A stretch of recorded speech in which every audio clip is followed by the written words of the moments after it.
friends, I am Coderboy. In the last video, we learned about variables.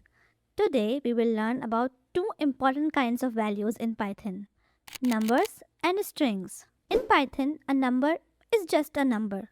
We write it without quotes. A string is text. We always put text inside quotes. So remember, no quotes means it is a number. With quotes means it is a string. Python can do maths with numbers, but Python treats string as text. So let's try a number first. Clear the code and now type age equals 9. No quotes.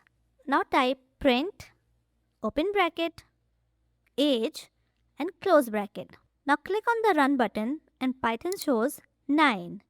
This is a number.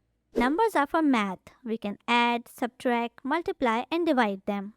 Now let's try a string. Clear the code again and now type city equals, open the quote, write a city name, let's go for Dubai, and then close the quote. This time we use quotes because Dubai is a text. Now type print, open bracket, city and then close bracket. Click run and Python shows Dubai. This is a string. Strings are used for text like names, places and messages. Now let's see the big difference.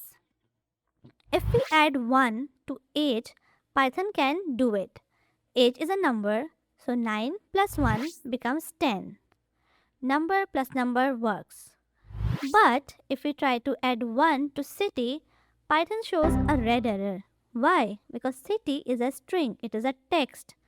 Python does not know how to add text and a number together.